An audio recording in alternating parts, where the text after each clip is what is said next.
Okay. Because the computer just decided to update. The what? Alright. Good evening. Good evening. Good evening. Yeah, I wasn't gonna do this again tonight because I thought you were all gonna give me a big resounding good evening back, and I only have to do it once, but that was really, really sad, so we're gonna do it one more time. Good evening. Good evening. Thank you.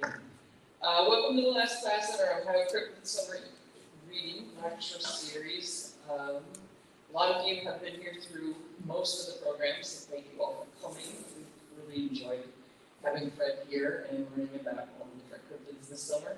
For those of you who are signed up for the summer reading program and haven't signed registration in the back, make sure to do that on your way out so that you get your points. This is the last program that you'll be eligible to get points for the summer reading program. No, that's not true. If you registered for the Bigfoot Month program next week, you'll get points for that as well.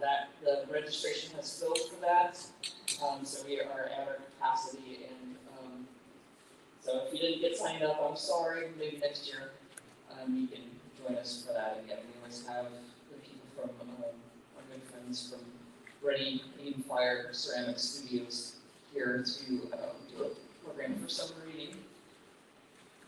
But after that, next week, the following week, Wednesday, July 31st, from 1 to 4 p.m., we'll have our big finale, and you will get to use all the tips that you've accrued throughout summer reading by turning in your reading logs and coming to the program. At that summer reading finale, we'll have hot dogs and games and s'mores, and it should be a lot of fun. So if you've been participating in summer reading this summer, don't forget Wednesday, July 31st from 1 to 4 p.m. is our big finale. I am just trying to get our computer started back out. But before we do get started tonight, I want to remind everybody that to please silence your cell phones at this time out of respect for, actually I have to do it too, our speaker tonight. So I'm an example of that. And again, I want to thank you all for coming out here over the last five weeks, and more importantly, I want to thank our instructor, Fred Saluga, for coming over the past 5 weeks and providing us with these informative and fun programs. Fred, if you missed our first program, is a retired law enforcement officer and former chief of police in Fayette County, Pennsylvania. He currently serves as the state director for the Mutual UFO Network, or MUFON, in West Virginia, and the assistant state director of MUFON in Pennsylvania. He is also concurrently serving as the director of the West Virginia Center for Unexplained Events, an organization dedicated to investigating sightings of Bigfoot, cryptids, ghosts, and other entities. And he is the director of the Fayette County, PA Bigfoot Research Project headquartered in Union, PA. Please welcome back for our final lecture tonight, Fred Saluga. And Fred, you're going to have to ad-lib a little bit here while I get the computer back up and running. Okay. All right. So while we're waiting here, anyway, any questions you want to ask? How many of you people want to do a task? You do? You do? Two? And you got one do? You want to do one? 3? 4? Okay. When I start, go ahead back here, one at a time, and Dan will let you do it. Because it won't take like a half hour set, so. Like I say, I enjoy being here. Good, fun people. And like I said, I enjoy doing this kind of stuff. And maybe we'll get something else on here. I don't know. Is there any other places you plan on speaking in the near future that people can come see you? I tell you what to do. Go on my Facebook page. I'll give you, it's Fred Saluga, and it's either I look like one of the men in black, or I got an alien skull. That's me. And so that's what everything on there. And right now, I think the next time I'm going in presentations is, I think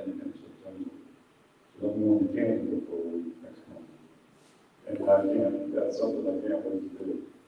Is that Bigfoot related? Hmm? Is that going to Canada? Is that Bigfoot related? Yeah, they've seen 3 Bigfoot in the last month.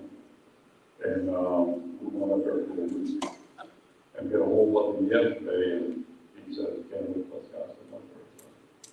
Then after that, how many of you ever heard of Gretchen's Law? Gretchen's Law, okay? Real quick story before we start. Gretchen's Law is a place down in Beaver Creek Park in Calcutta, Ohio. Okay, what happened? This guy come over, him and his wife came over on the boat. And she had a baby on the way over, and she died at childbirth. So they buried her in the ocean. So the baby, he had the baby, and they came back, and he worked for the law down there. Well, when the girl was like 15 years old, she died. So he put her in the water. And the water was always cold, and so her body wouldn't deteriorate. So after like 2 years, they got on the boat, and he was going to take her back to the homeland and bury her. Well, they got halfway through the ocean and the boat went down. They died. So everybody died. So every year now they had a Gretchen's Law. I'll be speaking down here. I haven't had someone August 17th or something. All right, y'all ready? Okay. Okay, first thing I want to say before we even start. Do not go out in the woods by yourself. You know, we all say that, but we all do it. All right? Like I go down to the park every day and walk. You fall down or something happens, you can't get help, you're going to do that later. So, okay. So step 1, meet the requirements to be an instructor while going where few others wish to tread. A lot of people would like to go out and do this, but they ain't got the, whatever you call it. What's that word? Scouts, okay. Okay, so never go to the woods alone. Have patience. Tracking the unknown is slow and a painful process. I've been looking for Bigfoot for 50 years. I never seen it. So, I hope to, before I make an acquisition forward. Okay. Be physically fit. Like I said, that's something I'm on. I'm really out with it. I got COPD, I got congestive heart failure. The whole 9 yards, and I'm always out there. I mean, this is what I like to do, and we'll go out. If I ever make it towards the end, I'll make it towards. Good friend of mine down there where we go, he told me in a meeting, he said, hey, Fred, he said, I'm going down to the park on Thursday. He says, could you come with me? And that's why I got to teach a DUI class Thursday night. I can't make it. I'll go down to Friday, but he said he's going down Thursday night. 11 o'clock at night, I get a call from his daughter. He died. He died in the park, coming out of the park. So, which is interesting because he had a smile on his face. How many people know how to smile on their face? So we went to the funeral, and he's in a coffin, and he had Bigfoot slippers on, he had a pair of blue jeans, Mothman t-shirt, had a Bigfoot hat on, he had 2 cats in his coffin, a few other things.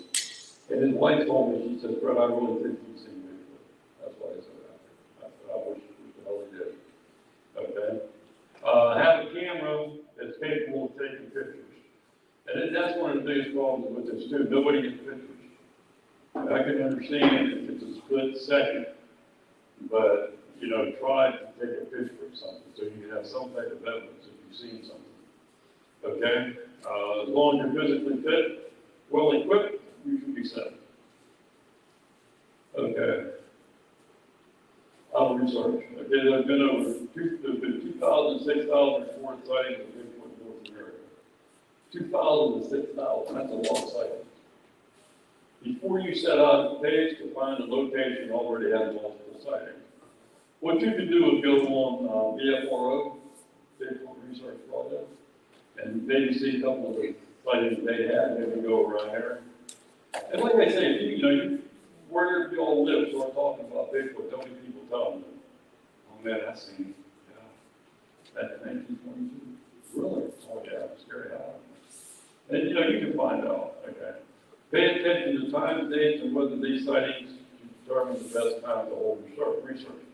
So, I gave a presentation over the weekend, and I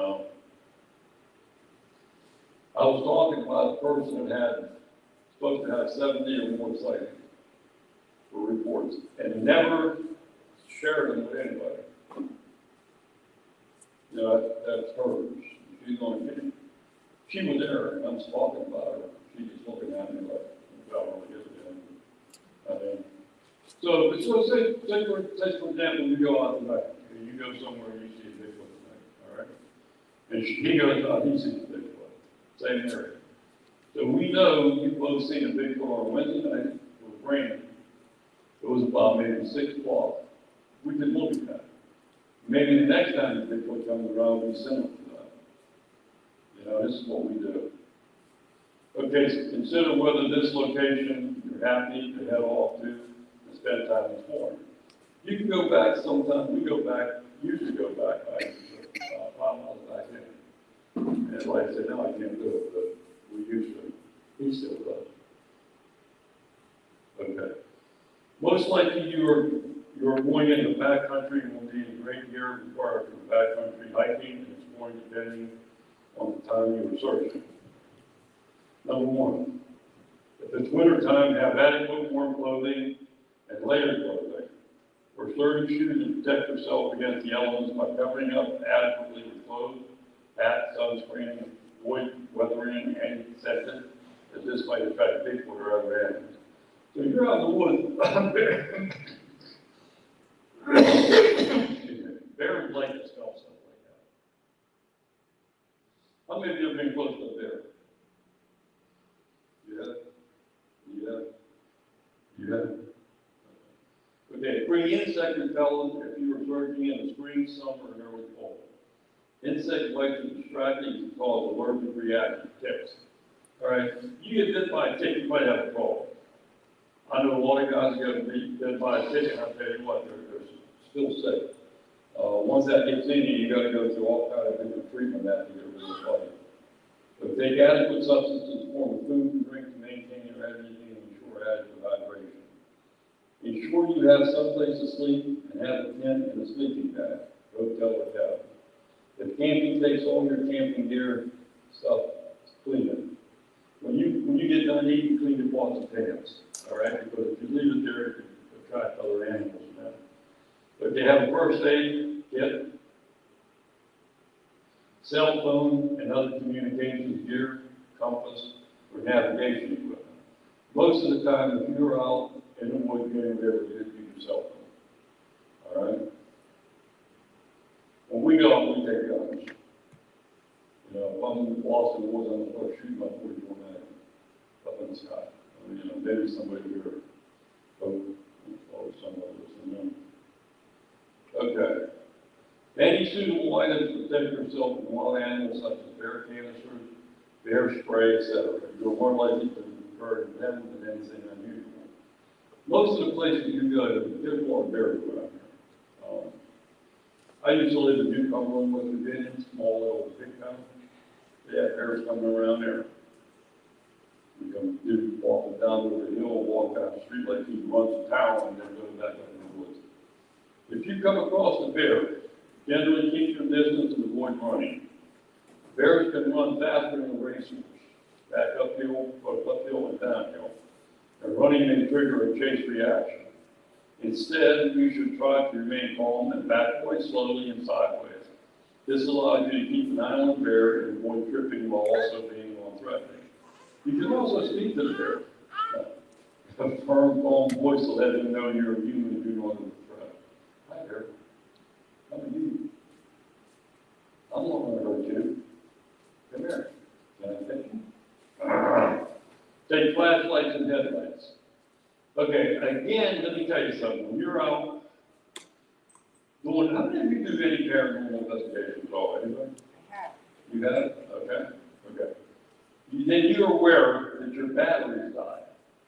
For some unknown reason, when you're dealing with the unknown, the batteries will die. Okay, so actually bring a lot of extra batteries. With your cell phone, you know the thing they got where you can plug it in? Like it's a little thing like this, it's got a charge to it, you all know what I'm talking about? The batteries. Yeah, if you could get one of them, and when you're going out there, take one of them too. Because your cell phone might go dead, all right? The Bigfoot is nocturnal and has excellent night vision. In addition, you may also want to have a spotlight in case you need to shine at a Bigfoot that you shoot during long. Danny, can you do one now? Can you do one now? Huh? Can you do one now? Yeah. Who wants to get their hand? Go ahead. Take one of them. Okay. Have at least one decent camera. You might need to consider a small camera or a large camera.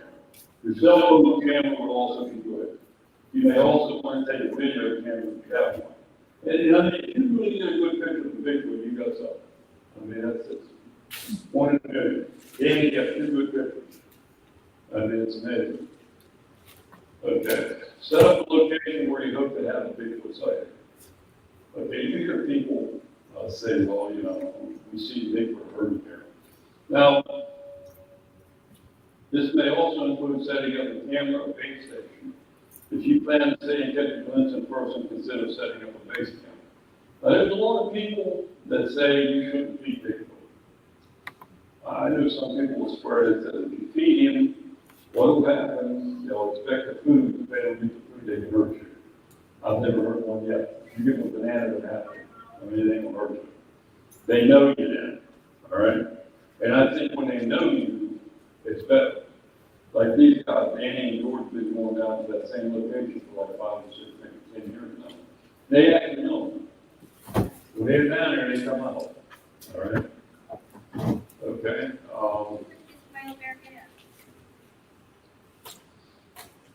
Know what you're looking for. Okay, sighting of Bigfoot has built up various pictures of what to look for as follows. Oh, thank you. Okay, no problem. Okay, taller than human, ranging 6 to 10 feet. Covered in hair, head to toe. The hair ranges from black to dark brown to gray or reddish. It walks upright, weighs a lot. Anything over 500 pounds enough to hurl heavy things if you were provoked. Large eyes, pronounced brow, ridge, large low forehead. Mellow, docile, strong odor. Signs to look for include very large footprints up to 24 inches. Hair caught on bushes, excitement, and sleepiness. All right, so again, they say now they're coming out like, you know, Bigfoot stinks, they say. So they're saying now the Bigfoot's actually like a skunk. When he thinks that you're around him, he can actually let this go and actually start sneaking so you can get away from him. That's a protection for him and you. All right. Another thing, if you're out there looking for Bigfoot, more than likely you'll have rocks thrown at you. All right. And it's interesting because they'll throw a rock, maybe this big. But they're not thrown to hit you. It'll land over here. Like they know exactly where it's going to get. And when you see something coming at you that big, you know that. You say, oh my God. Thirdly, when you're out hunting Bigfoot, when Bigfoot's in the area, there's going to be no noise. It's going to be really quiet. There'll be no crickets, no nothing. It's dead silent. And if you're in the woods and it becomes dead silent, there's a Bigfoot around. All right?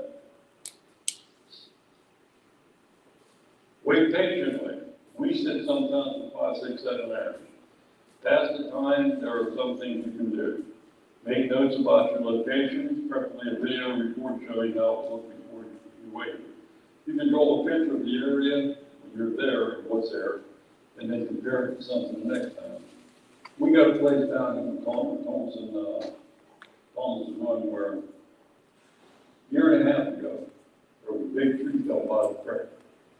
Then a couple of weeks later, there was another tree there with somebody or some things put there. And now there's about 10 different trees, it's like a cat in there. Now, we know humans wouldn't have done that, we know that. We can say, with, you know, the humans can do it, right?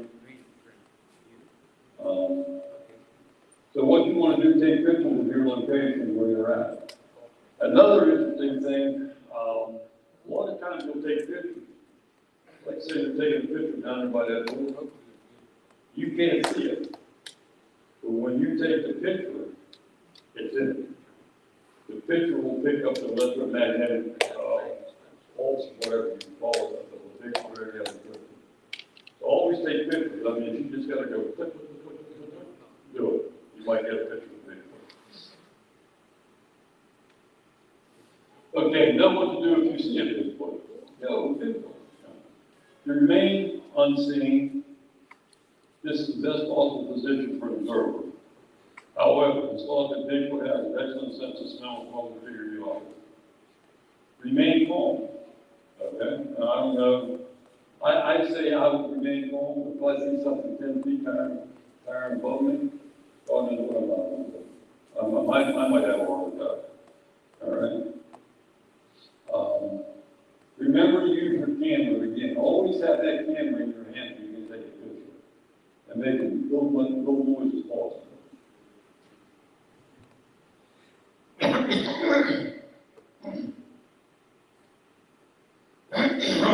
Excuse me. Know how to respond if Bigfoot sees you. Treat Bigfoot the same respect you would give any wild animal is able to attack and kill you, as well as using your knowledge about mannerisms and behavior of apes and monkeys.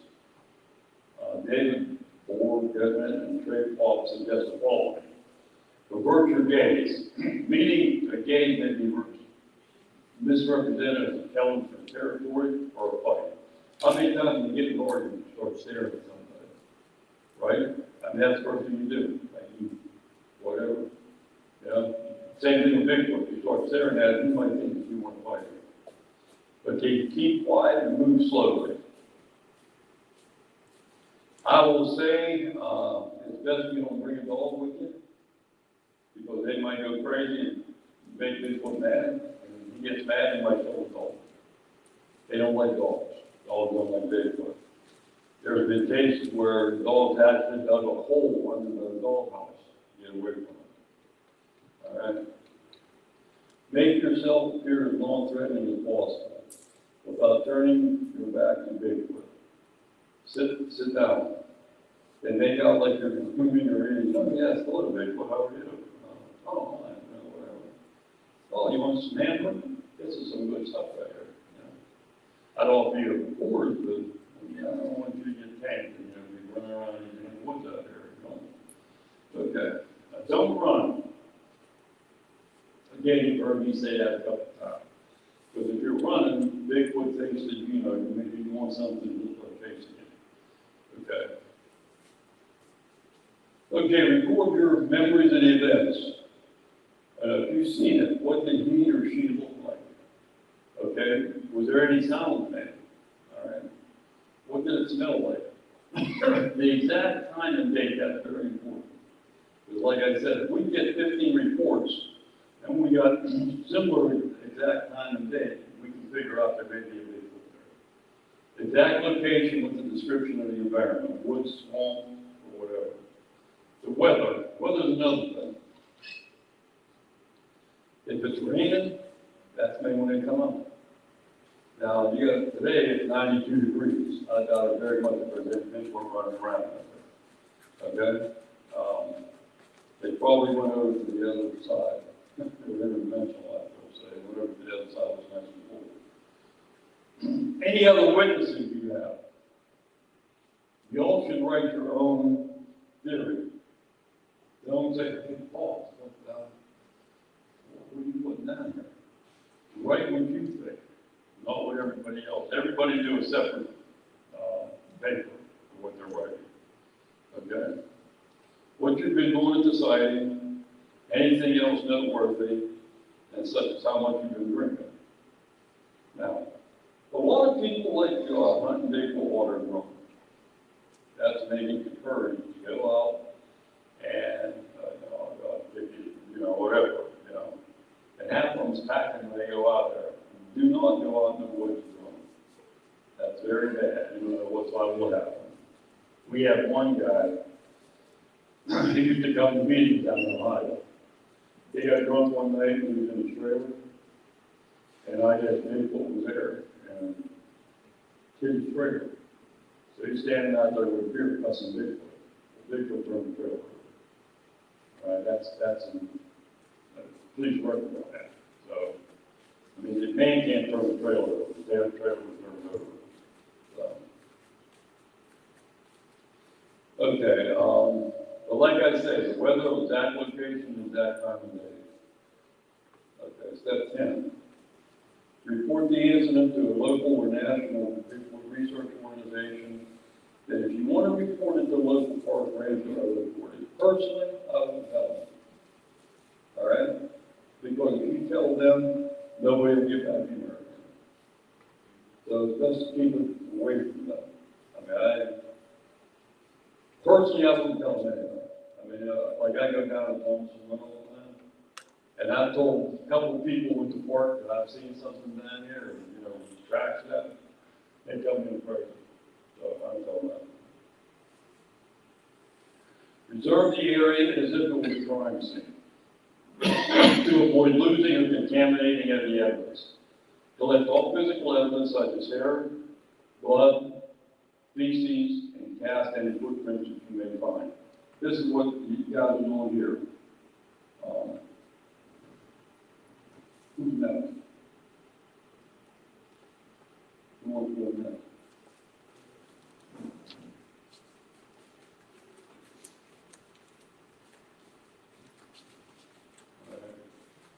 Okay, and like I said, never go out in the woods alone. That should be your best part of information that I can give you tonight. Do not go in the woods alone. You don't know what's out there. I mean, we ran into a snake one day, a rattlesnake. I'm wounded the last man. There was a guy, and then Danny, and then me. So Danny stops, and I'm looking like, okay.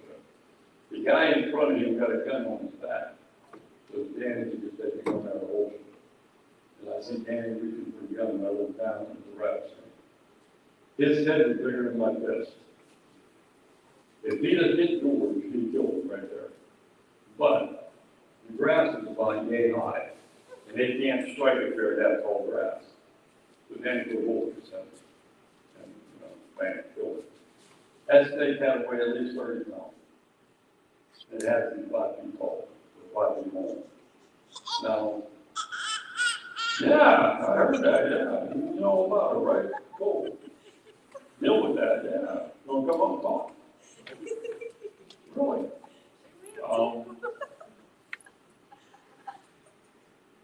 But like I say, I mean, you go out in the woods, you don't know what you're going to run into. Again, it's up to you if you want to take a gun. I personally, I pack all the time, especially when you're out in the woods. You know who you're going to run into out there. You got a bunch of drug addicts running around. They like to go out in the woods and party. They get all jacked up and high, and God knows what they'll do. Then we've been finding, not that much now, but circles in the woods, which we feel they was having some type of mask. If you can understand what I'm saying there, I'm going to go into that. But yeah, you don't know what you're running into. I mean, you have to come across something like that. I used to do a lot of investigations. When I was a child abuse investigator, I did a whole satanic and false. So I ran quite a bit about that. And actually with that, I'm done with this. I'd like to thank all of you. And I hope you guys enjoyed it. Maybe we can do it again sometime. Anybody wants to have their friend, put it back there and get it done. And thank you.